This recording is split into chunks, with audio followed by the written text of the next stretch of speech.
देखो इधर, eddy current, the circulating induced current are produced in a metal plate in the form of circular concentric loops due to the change in magnetic flux over it is called as eddy current or called as Foucault current.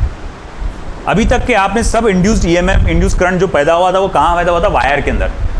Wire में current का direction पता लगाना आसान है, इधर जाएगा उधर जाएगा, एक सिंगल रूट है, एक ऐसा रॉड जैसा है।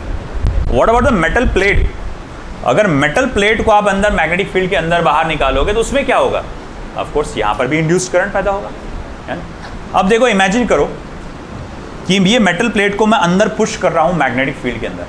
तुमको नहीं लगना धीरे धीरे मेटल प्लेट का एरिया मैग्नेटिक फील्ड के अंदर जा रहा, उसमें से पास होने वाला मैग्नेटिक फ्लक्स इंक्रीज हो रहा, तो इसमें क्या जनरेट हो जाएगा?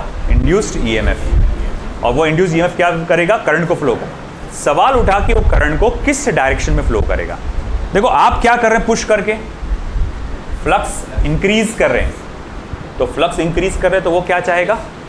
रिड्यूस करना चाहेगा। अब मैग्नेटिक फील्ड ऐसा डायरेक्टेड है ना, वो उसे कैसे रिड्यूस करेगा? यहाँ मैग्नेटिक फील्ड को रिपेल करके। तो रिपेल करने के लिए उसको यहाँ पे, ये देखो नॉर्थ, इधर मैग्नेटिक फील्ड इधर से आ रहा, मतलब यहाँ से कोई तो भी नॉर्थ पोल है जो मैग्नेटिक फील्ड को ऐसा भेज रहा, तो इसे रिपेल करने के लिए वो यहाँ पर भी क्या करेगा? नॉर्थ पोल जनरेट करेगा जो उसे रिपेल करे। अगर ये यहाँ पर नॉर्थ पोल जनरेट कर रहा है तो उसका करंट क्या हो जाएगा? Anti clockwise.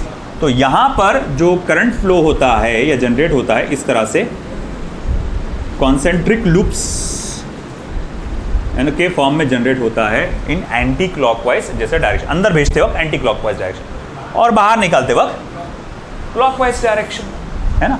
अब एक बात याद रखिएगा यार यहाँ पे कि अगर मैं इनर मोस्ट लूप का करंट I1 पकड़ के चलूँ, जैसे जैसे बाहर जा रहा हूँ current I2, I3 and I4 ऐसा होते जा रहा है, तो सबसे ज़्यादा करंट इनर मोस्ट लूप का रहेगा। और जैसे जैसे आप बाहर जाएंगे करंट क्या होगा?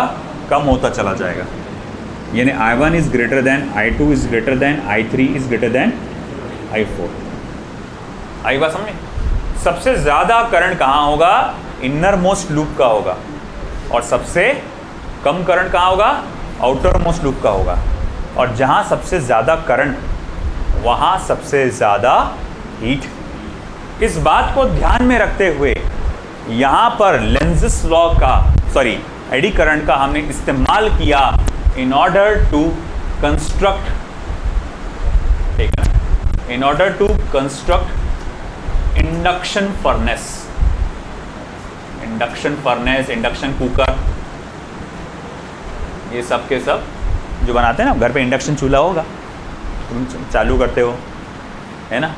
क्या होता है वो जो नीचे अंदर कॉइल होता है ना, वो चेंजिंग मैग्नेटिक फील्ड जनरेट करता है। वो खास बर्तन लगते हैं ना कॉपर के, तुम रखते, उसमें एडी करंट का फॉर्मेशन हो जाता है। जो नीचे बर्तन का है ना बेस, उसमें एडी करंट का फॉर्मेशन होता है। नीचे जो सबसे ज़्यादा नीचे सेंटर, सबसे ज़्यादा हीट, और वहाँ एडी करंट के फॉर्मेशन के वजह से वहाँ हीट ज़्यादा जनरेट होती है। और हीट ज़्यादा जनरेट होती है तो भाई वो गर्म होता है, तो फिर खाना पकता है उसके अंदर, है ना। इंडक्शन फर्नेस का भी वही हाल है।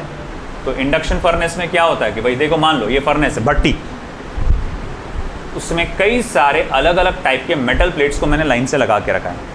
मुझे मान लो अलॉय बनाना है। क्या बनाना है? अलॉय। समहाउ मैं यहाँ की मैग्नेटिक फील्ड को चेंज कर रहा हूँ, समहाउ मैं यहाँ की मैग्नेटिक फील्ड को चेंज कर रहा हूँ। अगर मैं उस मैग्नेटिक फील्ड को चेंज करूँगा तो इसमें क्या डेवलप हो जाएगा? Induced current. Induced current develop होगा, फिर क्या होगा कि वो circulating in nature induced current हुआ, जिसके सेंटर में सबसे ज़्यादा इंड्यूस्ड करंट है। सेंटर में इंड्यूस्ड करंट ज़्यादा तो हीट ज़्यादा, फिर ये सेंटर का पार्ट धीरे धीरे पिघलना चालू हो जाएगा। वो पिघल के सब यहाँ पर मिक्स हो जाएगा यहाँ पे, और यहाँ पर फिर अलॉय का फॉर्मेशन हो जाएगा। बहुत सारे ऐसे चीज़ें तुमने को देखे होंगे, आजकल आ रहा था, ये बेल्ट है कमर पे लगा लो, बोले क्या है 1 हफ्ते में तुम्हारी कमर स्लिम हो जाएगी।